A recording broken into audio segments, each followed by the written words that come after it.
3월 17일 화요일 아침입니다. 오늘 하루도 하나님의 은혜가 우리 사랑하는 교우들의 삶 가운데 함께 하시기를 주 이름으로 축복합니다. 오늘 본문은 요한복음 7장 25절에서 36절입니다. 요한복음 7장 25절에서 36절 말씀이 되겠습니다. 오늘도 밤 10시에 우리 텐텐 기도 운동에서 만나도록 하겠습니다. 제가 25절 말씀 봅니다. 예루살렘 중에서 어떤 사람이 말하되 이는 그들이 죽이고자 하는 그 사람이 아니냐. 보라, 드러나게 말하되 그들이 아무 말도 아니하는도다. 당국자들은 이 사람을 참으로 그리스도인 줄 알았는가.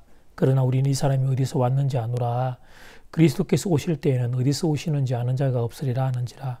예수께서 성전에서 가르치시며 외쳐 이르시되 너희가 나를 알고 내가 어디서 온 것도 알거니와 내가 스스로 온 것이 아니니라.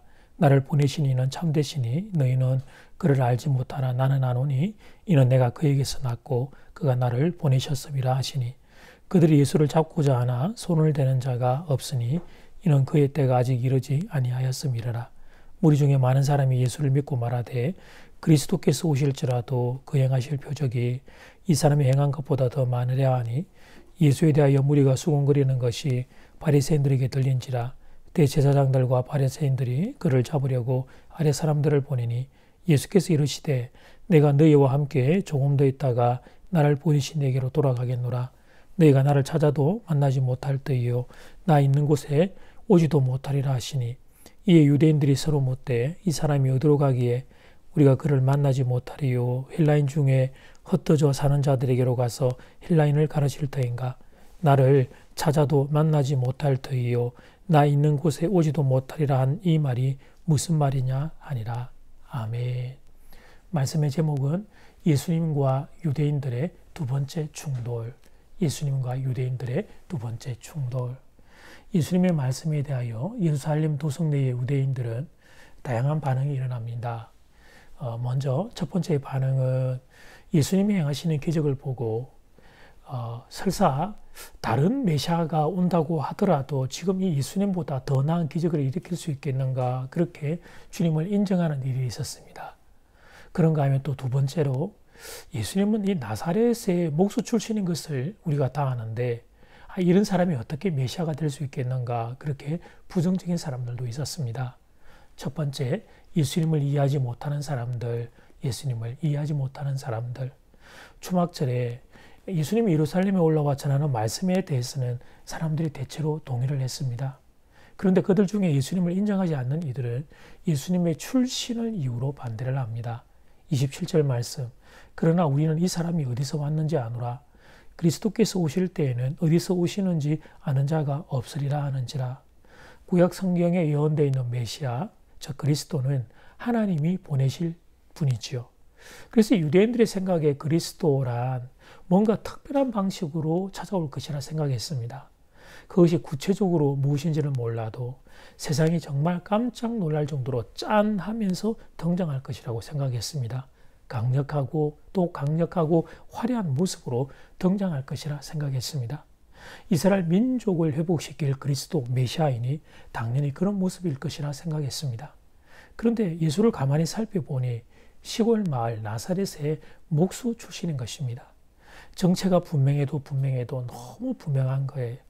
거기다가 그 정체를 살펴보니 시골 마을의 목수 출신이니 유대인들이, 예루살렘의 유대인들이 예수를 그리스도로 받아들이기가 힘이 들었던 것이죠.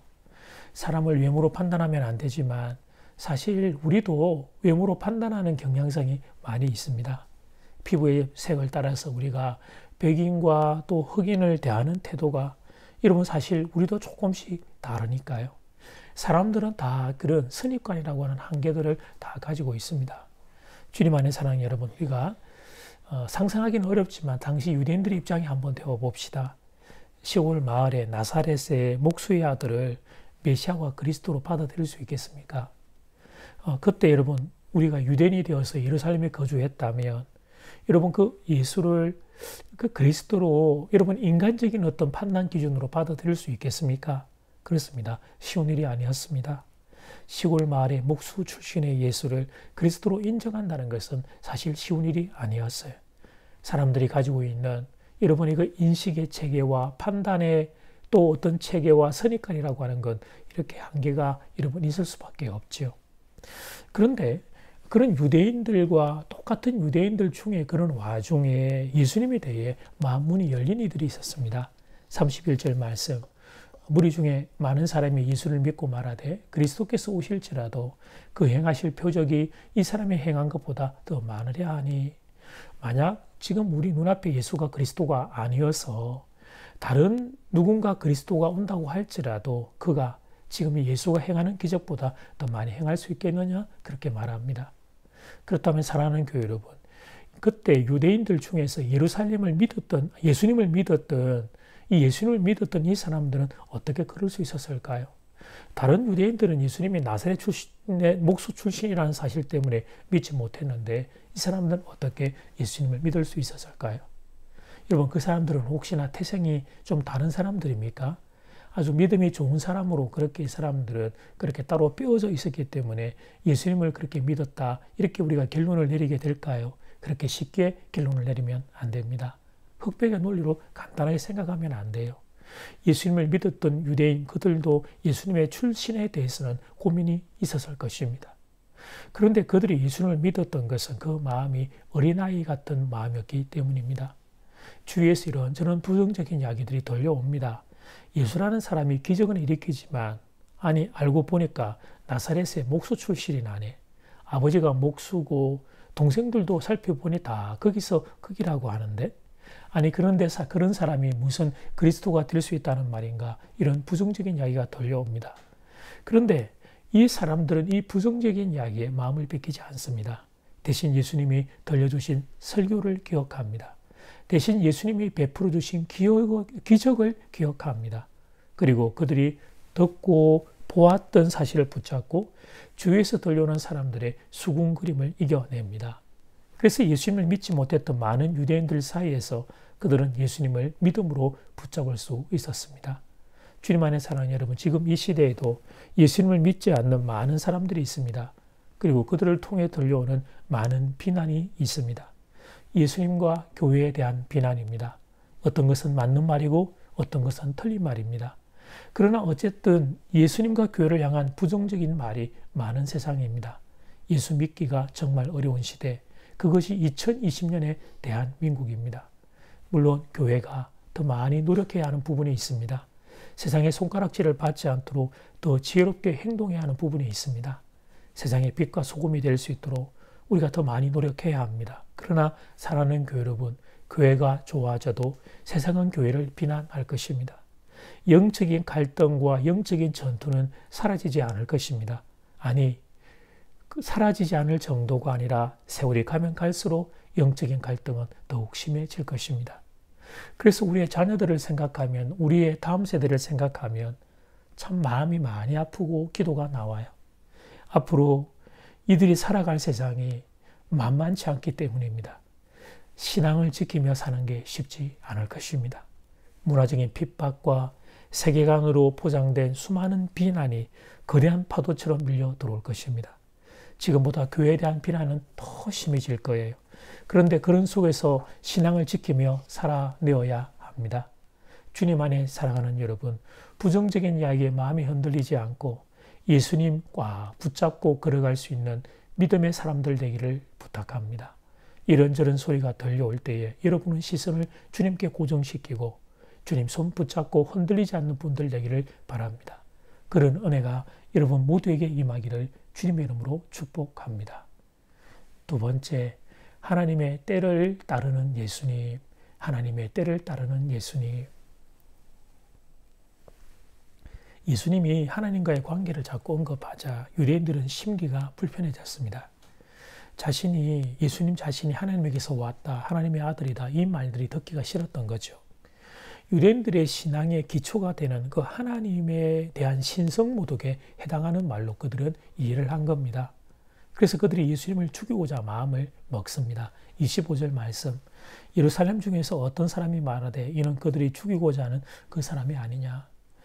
이미 그러니까 예루살렘 도성 안에 예수에 대한 소문이 이렇게 많이 나 있었습니다.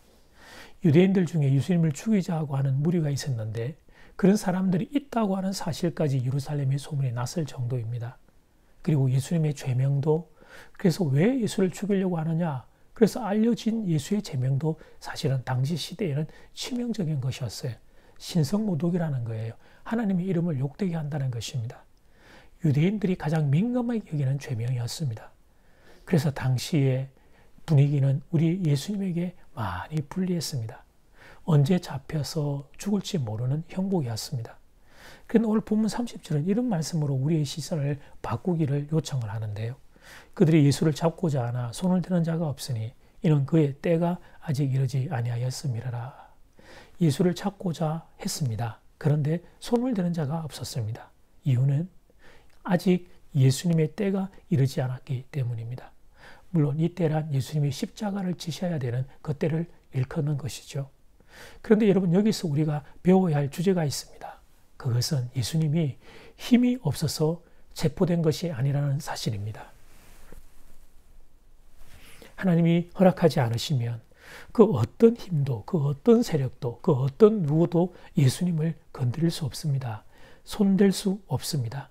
오직 하나님의 허락이 있을 때에만 예수님께 손을 댈 수 있습니다. 그러므로 예수님이 십자가를 지셨던 것은 힘이 없어서 그렇게 된 것이 아닙니다. 죄가 많아서 그렇게 된 것도 아닙니다. 당시 시대적인 상황 때문에 어쩔 수 없이 그렇게 된 것도 아닙니다. 그것은 하나님의 계획이었기 때문입니다. 하나님의 때에 하나님이 당신의 백성들을 긍휼히 여기셔서 구원하고자 하셨던 하나님의 계획이었기 때문입니다. 사랑하는 교회 여러분, 이 사실은 예수님에게만 적용되는 게 아니라 우리에게도 동일하게 적용이 됩니다. 우리들의 인생 또한 하나님이 허락하지 않으시면 어느 누구도 손을 댈 수 없습니다. 하나님의 보호하심과 지키심이 작동하고 있습니다. 그래서 예수님께서 산상수훈에서 이 부분을 언급하신 적이 있죠. 인생길은 염려와 두려움으로 가득 찬 길입니다. 내일을 알 수 없기 때문입니다. 그리고 내 힘과 내 실력과 내 자원으로 감당할 수 없는 문제가 가득하기 때문입니다. 그래서 염려와 두려움이 우리의 인생길에 날마다 엄습합니다. 그런 우리를 위하여 주님이 비유를 드십니다. 공중의 새를 보라 말씀하십니다. 심지도 않고 거두지도 않고 창고에 모아 거두어들이지도 않지만 하나님께서 그들을 기르고 계시지 않느냐고. 공중의 새들을 내가 그렇게 기른다면 그러면 나의 자녀의 너희는 어떻게 했느냐? 주님이 그렇게 우리에게 질문하십니다. 그 다음에 들의 백합화를 보라고 그렇게 비유로 드셔요. 그러면서 주님이 이렇게 말씀하십니다. 마태복음 6장 30절 말씀. 오늘 있다가 내일 아궁이에 던져지는 덜풀도 하나님이 이렇게 입히시거든 하물며 너희 일까 보냐 믿음이 작은 자들아. 공중의 새와 들의 꽃과 풀도 하나님이 먹이시고 입히시고 키우시는데 하물며 당신의 자녀인 우리들을 하나님이 그냥 방치하시겠냐고 반문하십니다. 그러면서 주님은 그 비유의 결론으로 마태복음 6장 34절에서 이렇게 말씀하십니다. 그러므로 내일 일을 위하여 염려하지 말라. 내일 일은 내일에 염려할 것이요 한날의 괴로움은 그날로 족하니라. 간단히 말하면 하나님을 믿고 염려를 내려놓으라, 그렇게 말씀하신 것입니다. 그런데 사랑하는 여러분, 이것이 잘 안 될 겁니다. 우리는 약하고 세상은 악하기 때문입니다. 쉼 없이 문제가 여러분을 공격할 거예요. 그래서 성경도 우리에게 인생에 어려움이 없을 것이라고 말한 것은 아닙니다. 어려움이 있을 수 있지만 그 어떤 어려움 가운데서도 주님이 여러분을 지켜주실 것이라 말씀하신 것입니다. 그러므로 그 주님을 믿고 염려와 두려움의 노예가 되지 말라는 것입니다. 이런 비유가 있습니다. 여러분, 우리가 길을 걸어갈 때 지나가던 새가 여러분 나의 머리에 새똥을 그렇게 싸는 것은 우리가 어쩔 수 없는 일이죠. 그러나 그 새가 내 머리에 자리를 잡고 또아리를 털고 집을 짓는 것은 막을 수 있습니다. 광야와 같은 인생길에 어려움과 문제가 나를 공격하는 것은 어쩔 수 없습니다. 그러나 그 어려움과 문제가 내 인생을 사로잡아 침몰시키는 것은 막아야 합니다. 어려움과 문제가 내 마음에 또아리를 털지 못하도록 막아야 합니다. 그렇다면 어떻게 해야 어려움과 문제가 내 인생을 무너뜨리지 못하게 할 수 있습니까? 그렇습니다. 그 어려움과 문제보다 더 큰 능력을 붙잡는 것입니다. 그분이 바로 창조주 하나님이십니다. 구원자 예수님이십니다. 이 세상에 어떤 문제보다 큰 하나님을 믿음으로 붙잡는 것입니다. 그럴 때 하나님이 우리들의 마음에 전신갑주로 방패로 능력으로 작동하기 시작합니다. 그렇게만 되면 기적과도 같은 일이 우리의 삶에 일어나기 시작합니다. 어려움과 문제를 능히 감당할 수 있는 사람들로 우리가 자라게 되는 것입니다. 주님 안에 사랑하는 여러분, 하나님이 여러분을 사랑하십니다. 그래서 당신이 하나밖에 없는 아들을 내어주셨습니다. 그리고 지금은 보혜사 성령님의 이름으로 여러분과 동행하십니다. 언제 어디서나 임마누엘의 이름으로 함께 계십니다. 그리고 여러분을 저 천국까지 견인해 인도해 가실 것입니다. 성도는 이 사실을 믿고 사는 것입니다. 염려와 두려움이 가득한 이 세상을 바로 이 하나님을 믿고 걸어가는 것입니다. 여러분에게 이 은혜가 임하게 되기를 주의 이름으로 축복합니다. 함께 기도드리겠습니다. 예수님을 부인하고 조롱하는 많은 유대인들 사이에서도 예수님을 믿었던 사람들, 제가 그런 인생이 되기를 소원합니다. 이런저런 많은 비난과 하나님 헛된 소문들, 우리의 믿음을 흔들어 놓는 소리들, 우리의 신앙을 조롱하는 손가락질들, 그 모든 방해에도 불구하고 저는 주님을 믿고 주님을 붙잡고 사는 신앙인이 되기를 소원합니다. 저에게 그런 은혜를 허락해 주시옵소서. 그리고 염려와 두려움이 가득한 세상, 두렵고 떨리고 자신 없고 그만두고 싶고 우울한 마음이 쉼없이 몰아치는 이 세상, 하나님이 나를 지키고 계신다는 그 믿음이 저에게 작동하기를 소원합니다. 그래서 주님이 주시는 담대함으로 광야와 같은 이 인생길 용기 있게 걸어가는 믿음의 용사되기를 간절히 소원합니다.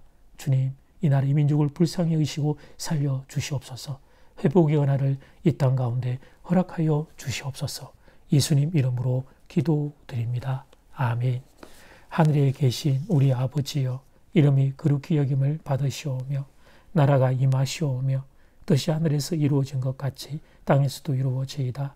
오늘 우리에게 일용할 양식을 주시옵고 우리가 우리에게 죄 지은 자를 사하여 준 것 같이 우리 죄를 사하여 주시옵고 우리를 시험에 들게 하지 마시옵고 다만 악에서 구하시옵소서. 나라와 근세와 영광이 아버지께 영원히 이사옵나이다. 아멘.